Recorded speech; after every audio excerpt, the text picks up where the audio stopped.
జై శ్రీరామ్. మోడీ రెండవ దెబ్బ రాబోతోంది. చట్టం ఏ రద్దు చేయబడవచ్చు. 30A అనేది రాజ్యాంగంలో ఉన్న చట్టం. నెహ్రూ ఈ చట్టాన్ని రాజ్యాంగంలో చేర్చాలి అని ప్రయత్నించినప్పుడు సర్దార్ వల్లభాయ్ పటేల్ గారు తీవ్రంగా వ్యతిరేకించారు.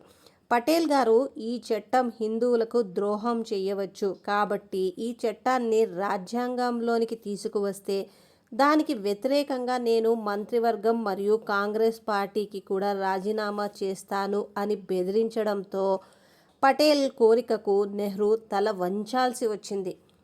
కానీ దురదృష్టవశాత్తు ఈ ఘటన జరిగిన కొన్ని నెలలకే పటేల్ గారు మరణం సంభవించింది. దాంతో పటేల్ మరణం తర్వాత నెహ్రూ వెంటనే ఈ చట్టాన్ని రాజ్యాంగంలో చేర్చాడు. అసలు ఈ 30A అంటే ఈ చట్టం ప్రకారము హిందువులు తమ హిందూ మతాన్ని బోధించడానికి అనుమతించబడదు. ఈ 30A హిందువులకు ఎటువంటి అనుమతి ఉండదు, అధికారము ఇవ్వదు. కాబట్టి హిందువులు తమ ప్రైవేట్ కాలేజెస్లో హిందూ మతాన్ని బోధించకూడదు.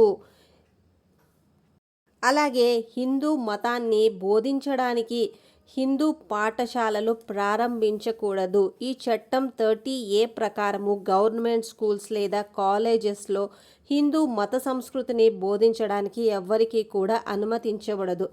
నెహ్రూ తన రాజ్యాంగంలో లా 30లో మరొక చట్టాన్ని చేర్చాడు. ఈ లా 30 ప్రకారము ముస్లిమ్స్, సిక్కులు మరియు క్రిస్టియన్స్ తమ మత విద్య కోసం ఇస్లామిక్, క్రిస్టియన్ స్కూల్స్ను స్టార్ట్ చేసుకోవచ్చు. ముస్లిమ్స్, క్రిస్టియన్స్ తమ మతాన్ని బోధించవచ్చు. చట్టం 30 ముస్లింలకు వాటి సొంత మదరసాను ప్రారంభించేందుకు పూర్తి హక్కును మరియు అనుమతిని ఇస్తుంది. అలాగే రాజ్యాంగంలోని ఈ ఆర్టికల్ 30 వారి సొంత మతపరమైన స్కూల్స్ అలాగే కాలేజెస్ని స్టార్ట్ చేసుకోవడానికి అలాగే వాటి గురించి బోధించడానికి క్రిస్టియన్స్ కూడా పూర్తి హక్కు మరియు అనుమతి ఇచ్చింది. మీ మతాన్ని ఫ్రీగా ప్రచారం చేసుకోండి అని ఈ రాజ్యాంగంలో హిందువులకు తప్ప ఈ మతాలకు అధికారం ఇచ్చింది. ఇందులోని ఇతర చట్టపరమైన అంశాలు ఏమిటి అంటే హిందూ దేవాలయాల యొక్క డబ్బు మరియు ఆస్తులు ప్రభుత్వానికి వదిలివేయాలి.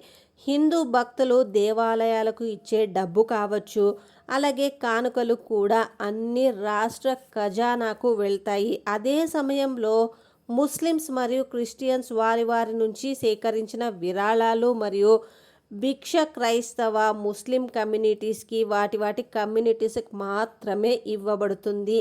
ఈ చట్టం 30A మరియు చట్టం 30 అనేది హిందువులపై ఉద్దేశపూర్వకంగానే వివక్షతో ఉద్దేశపూర్వకంగానే క్రమబద్ధమైన ద్రోహం చేయడానికి మాత్రమే అని ఇక్కడ మనకు క్లియర్గా తెలుస్తుంది.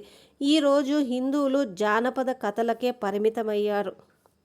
ఈ విషయాన్ని అందరూ బాగా అర్థం చేసుకోవాలి.